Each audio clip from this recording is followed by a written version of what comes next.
Olá, princesas, tudo bom? O nosso vídeo de hoje é mais um da série Verdades que eu aprendi com Manu. Que história é essa aqui, ó? Se você não sabe, Manu é a menina do cabelo azul de uma história que eu estou escrevendo lá no blog, que o canal também tem.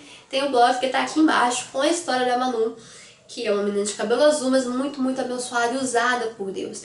E o que acontece? Esse vídeo aqui, eu vou lendo trechos da história que mexeram comigo e vou explicando o que eu acho, o que eu penso sobre eles, tá? O tema, assim, desse vídeo mesmo é sobre a obra de Deus, como que Deus trabalha e age em relação às pessoas na igreja, tá bom? Vamos lá? Esse trecho que eu vou ler agora, meninas, fala sobre Pietra e a Manu. Pietra é amiga da Manu, que não é evangélica, não é cristã, não é nada, e Manu, ela quer começar a ensinar, a explicar sobre Deus pra Pietra, tá? Vou ler. Preparar bem Pietra, com paciência, amor e sabedoria. Até mesmo o fato de Pietra acabar conhecendo alguns defeitos da igreja logo de cara, conduzindo bem, Manu achava saudável. Achar que a igreja é perfeita é uma das piores imagens que se pode vender a alguém que não a conhece.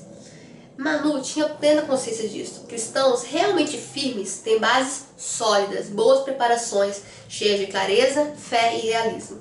Era isso que Manu estava disposta a dar. Muitos ignoram essa fase, deixam pessoas novas soltas pela igreja, mas elas precisam de direção, se posicionar, saber como agir e como pensar sobre as verdades da fé. Não é algo simples, nem de um dia ou dois, mas por Pietra, Manu usaria quantos fossem necessários. Nessa parte, é uma parte que eu falei pra vocês, que Manu, ela busca ensinar, direcionar Pietra em relação às coisas da igreja. E ela foi muito clara com a Pietra, desde o começo, que a igreja não é um lugar de pessoas perfeitas. É uma frase que eu sempre falo, a igreja não é um museu de santos, mas é um hospital de pecadores. Então, uma coisa que acontece muito, teve uma experiência com isso, com a menina que conversava comigo, que ela entrou na igreja com expectativas lá em cima, de uma perfeição enorme. E quando ela chegou na igreja e começou a ver os defeitos, pensa numa frustração, pensa numa decepção. Foi o que aconteceu com ela, e isso abalou e mexeu muito com ela. Então, uma coisa que a gente precisa entender e ensinar para as pessoas, principalmente para pessoas novas, ou pessoas que não conhecem a igreja, com jeitinho, com sabedoria, que a igreja não é um lugar perfeito. Tem muitas falhas, tem muitos erros, que é formado por pessoas, e pessoas são falhas. Então esse conceito é muito importante que a gente passar para as pessoas novas na igreja. E outro ponto importante, que se na sua igreja não tem, você podia conversar com o pastor ou se disponibilizar isso. As pessoas que são novas na igreja, que não têm nenhuma noção de evangelho, nenhuma noção de Bíblia, seria muito bom elas terem alguém que ensinasse elas como pensar em relação a cada coisa. Por isso que é muito bom essa escola dominical, mas mais ainda, um grupo, uma classe ou pessoas que trabalhassem com isso, ensinar, mostrar o caminho, ó, como que a gente pensa em relação à política, como a gente pensa em relação a ajudar as pessoas, como que a gente se posiciona em relação à tatuagem, a isso, aquilo, a namoro. É muito importante. Agora eu vou ler um outro ponto, que é uma conversa entre a Manu, a Pietra e o amigo dela, o Caio, tá? Vamos lá. Calma, vamos por partes. O que puder eu falo, mas eu queria fazer uma pergunta. Acho que já te ouvi comentando sobre isso. Você faz trabalhos comunitários, né? Perguntou o Caio. Sim, com o grupo da igreja. A gente vai a asilos, orfanatos, hospitais, distribuir um pouco de alegria e de amor. Posso participar? Adoro isso. Quem falou isso foi Pietra, que não é da igreja. Claro, amiga, vai ser uma honra, o pessoal vai te amar, é um bando de doido. Vamos ao orfanato, vamos fantasiados, e às vezes ensinamos as histórias da Bíblia pra criançada, elas amam. Aí a Pietra, ah não, para, amei. Caio ficou só olhando, as duas mega empolgadas. Manu tinha um jeito diferente de lidar com as coisas. Na igreja dele, para participar de qualquer coisa, tinha que ficar 6 meses na igreja, ter feito discipulado e ser batizado. E Manu aceita ela assim, de graça? É difícil para ele aceitar isso, mas tentou fingir que estava tudo bem. Esse é um aspecto que eu vejo em algumas igrejas, que para você poder exercer algumas atividades, tem que estar um tempão na igreja, tem que fazer isso, tem que fazer aquilo, tem tipo uma lista de deveres a cumprir. Tem funções que eu super defendo isso. Por exemplo, uma pessoa que está lá no grupo de louvor, adorando. Ela tem que estar preparada para aquilo, porque ela vai levar a igreja, conduzir a igreja à adoração. Tem que estar preparada. Um músico tem que estar preparado. Mas existem certas atividades mais simples, que uma pessoa está chegando na igreja agora, ou às vezes nem é da igreja, o fato dela entrar nessa atividade vai fazer ela criar amizades, vai fazer aos pouquinhos ela entendendo a visão da igreja, ela ver o que é cristão, ela ir simpatizando, entendeu? E conduzindo ela a Deus. É uma forma de conduzir a pessoa a Deus. Por exemplo, ela é muito boa em fazer teatro. E aí começa a ter um grupo de teatrinho da igreja para criança, uma coisa mais simples. Ela vai entrando, entendeu? Ela vai vendo que, por exemplo, sempre vocês oram antes de apresentar, vocês procuram passar verdades bíblicas, e aquilo vai evangelizando ela também. Então você tem que ver, conforme a metodologia, a visão da sua igreja, né? Onde a pessoa pode se encaixar assim. Eu acho que algumas atividades mais simples, a pessoa pode entrar assim, que vai ser uma forma de envolver ela na igreja, sabe? Uma forma de conquistar. Outro texto que eu gosto muito é esse daqui. Caio estava perplexo. Muitas convicções suas foram desfeitas em segundos, como se nada significasse. Nessas últimas semanas, ele viu um amor pelas almas muito diferente do que tinha. Homens de terra em cima de púlpitos pregando? Amor a almas é muito mais do que isso. Ele viu jovens aparentemente normais, colocando a mão em pessoas, orando com autoridade e fazendo uma obra que cristãos há dezenas de anos na igreja não fizeram nem a metade. Viu Pietra conhecendo Deus através de atividades da igreja, que ele, por si mesmo, jamais permitiria que ela participasse. Viu o tamanho da fé que uma criança pode ter, mas que em muitas igrejas são tratadas como se não tivesse qualquer entendimento. Ele mal sabia o que pensar, estava impactado, mas de uma coisa tinha certeza: nunca mais vou ser o mesmo. Essa parte, gente, eu entendi, eu percebi depois que eu abri mais minha mente. O nome disso aqui é Tire Deus da caixinha. A gente coloca Deus nos nossos padrões, como se Deus só agisse quando o pastor estivesse pregando, quando o fulaninho estivesse cantando, quando isso, quando aquilo. Mas Deus, ele trabalha muito além desses minúsculos horizontes que a gente coloca. Deus, ele pode usar jovens de formas tremendas. Vocês viram o vídeo da Priscila Alcântara outro dia? Eu até postei aqui uma vez no canal um pedacinho dele, que ela ia no hospital e orava por várias pessoas. Ela orava e as pessoas eram curadas. A Priscila Alcântara, uma jovem. Entendeu? E isso tem que ser normal. Então, amor às almas, fazer a obra, não é só estar numa igreja não, cara. Onde você estiver, você pode ser um canal da obra de Deus. Você pode ajudar, alcançar, abraçar, acolher muitas e muitas vidas. E uma coisa que eu também queria falar, muito importante, sobre a criança. Sobre a criança em relação a Deus. Gente, a criança, não é quando ela faz, sei lá, 7 anos, ou quando ela faz 10 anos que pronto, filhinha, aqui está, agora você tem uma vida espiritual. Não. Criança, a partir do momento que ela nasceu, ela tem uma vida espiritual. Tem momentos que ela não tem entendimento disso ainda. Por isso é muito importante ter o pai e uma mãe orando pela criança, orando pela vida espiritual da criança. Até mesmo porque uma coisa que aconteceu comigo e acontece com muitas crianças. Criança às vezes está dormindo no quarto, ela sente um negócio ruim, ela sente um negócio esquisito, ela fica com medo, ela levanta e vai falar com a mãe. Isso aconteceu muito comigo, eu sentia uma coisa muito ruim quando eu era criança, sabe? Eu tinha muito medo de dormir sozinha, porque eu sentia muita opressão. Hoje eu sei que é opressão, mas na época eu não sabia, sabe? E aí, se a criança não tem vida espiritual, por que ela sente isso? Porque independente da idade dela, o diabo existe. E o diabo pode ter acesso a ela. E eu achei interessante o negócio que eu vi esses dias que mexeu muito comigo. Uma moça veio contar pra mim que ela foi no congresso, acho que foi em BH, sei lá, foi em Minas. E aí ela disse que o pastor estava contando que a esposa dele estava em casa com a filhinha, de uns 3 aninhos ou 2, não foi assim.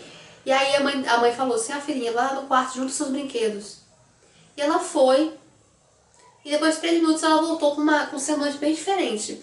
Aí a mãe falou: o que foi, filha? Ela falou: ah, mamãe, quando eu cheguei no quarto, tinha um negócio feio, um bicho feio. Ele falou pra eu não arrumar o quarto.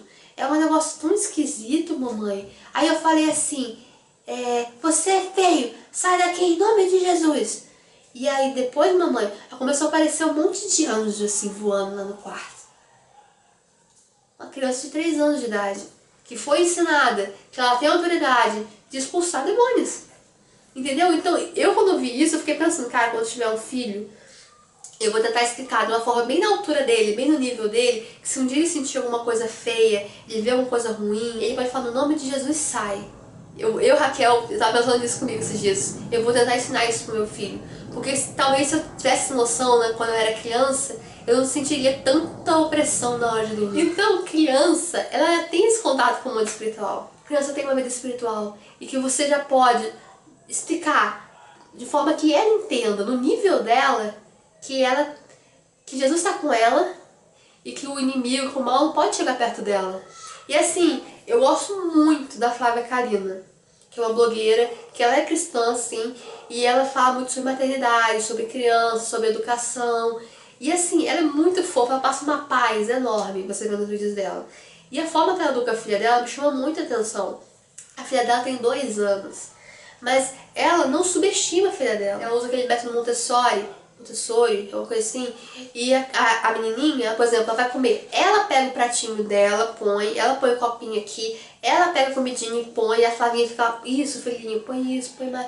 Então ela já é muito independente mesmo sendo pequena. Às vezes tem que limpar a mesa, ela vai, limpa, tudo assim, a Flávia, ela adapta tudo de forma que fica excessivo pra menina. É muito bacana isso, que ela envolve a criança, ela estimula também o entendimento, a inteligência da criança. Ela não subestima a menina. Por exemplo, tudo que ela vai fazer, agora a gente vai sair, ela chega e fala, Vi, o nome dela é Vitória, da menininha, Vi, agora a gente vai sair, a gente vai no supermercado comprar leite e pão que acabou, a gente vai comprar tinta, vai pintar lá o deck e a gente vai voltar pra presidente, porque eles vão aos Estados Unidos.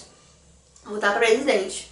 Beleza. Ela fala isso pra menininha. Aí eu achei, é muito interessante, que ela tava lá fazendo essas coisas e tem um momento que o marido tava voltando pro presidente e ela tava esperando pra vir no carro. Ela tava com a câmera assim, não sei o que, falando assim no vlog. Aí Vi, cadê papai?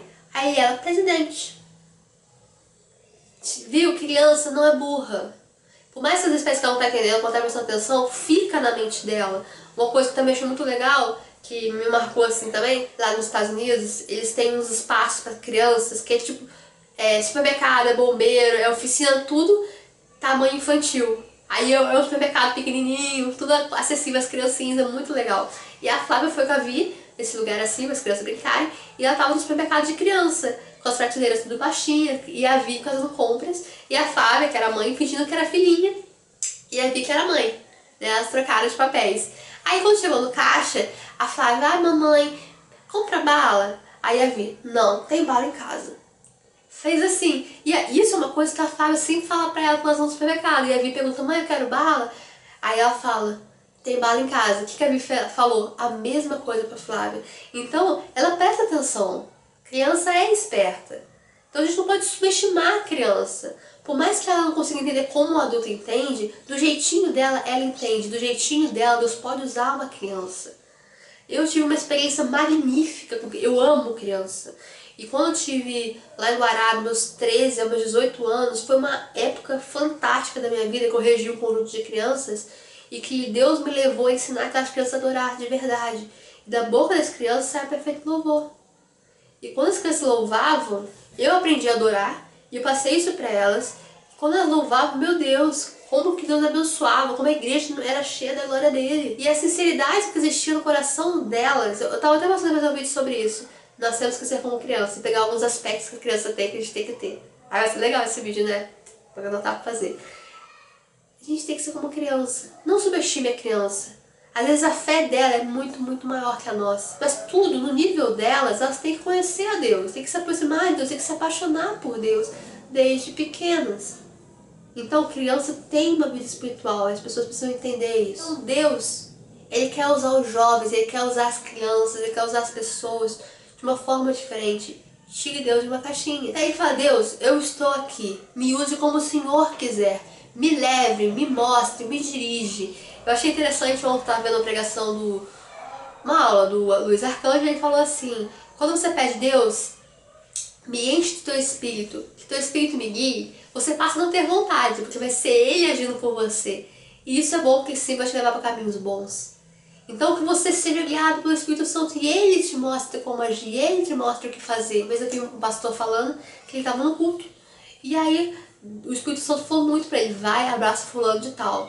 Ele, que isso, tô no meio do culto, do nada, eu vou sair e vou abraçar um cara. Ele vai, abraça fulano de tal. E ficou lutando, relutando, tá bom, eu vou. E aí no meio do louvor ele foi e abraçou fulano de tal. Meninas, quando ele abraçou aquele homem, caraca, mas o homem se desabou de chorar. Por quê? Porque ele tava orando Ele nunca teve uma boa convivência com o pai, então ele não sabia o que era ter pai. Ele tinha dificuldade de ver Deus como pai. Ele não sabia o que era o teu carinho, não sabia o que era ter um abraço. Então ele pediu: Deus, me dá um abraço. Então, me dá um abraço, se tu és Deus, me dá um abraço. E nessa hora que ele falou isso, o pastor veio e abraçou ele. Então Deus, ele age de formas diferentes. Então nós temos que estar disponíveis e alertas, espertas para entender qual é a vontade de Deus e como Ele quer agir e trabalhar em nossas vidas. Tá bom? Mas é isso o vídeo de hoje. Eu espero que vocês tenham gostado, que vocês tenham entendido, tenham mudado a concepção de vocês em relação a algumas coisas. E é isso aí. Beijinhos no coração, curtam, se inscrevam e compartilhem. Tchau, tchau!